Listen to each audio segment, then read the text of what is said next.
दूसरी बात, indirect benefits क्या हैं? इंजीनियरिंग की पढ़ाई करने से सबसे बड़ी बात है कि जो हमारा टेम्परामेंट बनता है वो साइंटिफिक टेम्पर बनता है। अगर आप सीए हैं तो आपका टेम्परामेंट ऐसा है कि आपको कॉस्ट बेनिफिट एनालिसिस ज़्यादा समझ में आता है।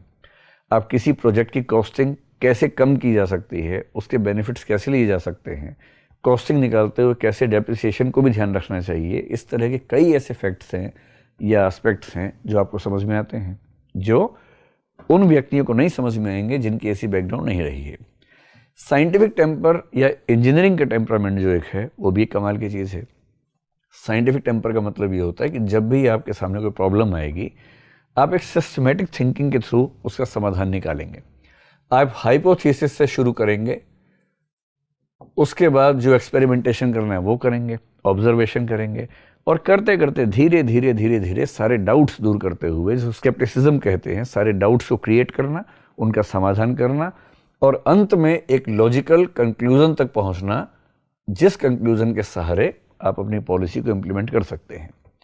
जिस व्यक्ति के चिंतन का तरीका इतना तार्किक होगा, इतना वैज्ञानिक होगा, वो निश्चित तौर पर किसी भी सिविल सेवा में, किसी भी डिपार्टमेंट में समस्याओं का समाधान ज़्यादा बेहतर तरीके से करेगा। और समस्याओं का समाधान करने की ये जो अप्रोच है, साइंटिफिक मेथड है, ये साइंटिफिक मेथड इंजीनियरिंग में, मेडिसिन में, बीएससी में पूरे पढ़ाई के दौरान लगातार सिखाया जाता है, और धीरे धीरे वो हमारे अनकॉन्शियस या सबकॉन्शियस माइंड का हिस्सा बन जाता है। और जिसका सबकॉन्शियस माइंड साइंटिफिक है, आप मान के चलिए कि जीवन के किसी भी क्षेत्र में उसकी डिसीजन मेकिंग की पावर बेहतर होगी, उसकी समस्याओं के समाधान की, प्रॉब्लम सॉल्विंग की अप्रोच बेहतर होगी। तो मुझे विश्वास है कि मुझे इनडायरेक्ट बेनिफिट ये मिला है। ये वैसा ही बेनिफिट है जैसे राहुल द्रविड़ इतने अच्छे क्रिकेटर बने तो इसके पीछे उनके इंजीनियर होने की भी कुछ ना कुछ भूमिका रही होगी, ये मान लेना चाहिए।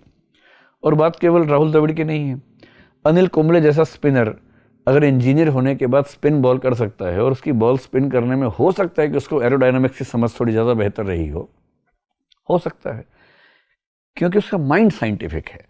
और माइंड साइंटिफिक है तो इस बात की संभावना बनती है कि वो अपने साइंस की वैल्यूज़ को, साइंस की बेसिक नॉलेज को इस्तेमाल करेगा। इसे राहुल द्रविड़ हों, आर अश्विन हों या अनिल कुंबले हों, यदि इतने महान क्रिकेटर सारे के सारे इंजीनियर्स हैं, तो इंजीनियरिंग को खारिज करने की क्या ज़रूरत है? ये तो हो सकता है कि उसके बाद भी हम कुछ अच्छा काम कर लें। इसी तरह से आप देखेंगे हमारी फिल्म इंडस्ट्री में भी कई ऐसे लोग हैं जो इंजीनियर थे और उसके बाद किसी और क्षेत्र में आ गए। जयदीप साहनी बहुत अच्छे स्टोरी राइटर हैं, स्क्रिप्ट राइटर हैं, चक दे इंडिया की कहानी उन्होंने लिखी है, इंजीनियर हैं। तो एक इंजीनियर के पास जो अप्रोच डेवलप हुई है, अगर वो उस अप्रोच का सही इस्तेमाल करेगा, तो सही इस्तेमाल करके वो इनडायरेक्ट बेनिफिट लेते हुए किसी दूसरी फील्ड में भी अच्छा काम कर सकता है। और सिविल सेवाएं इसी तरह की फील्ड है।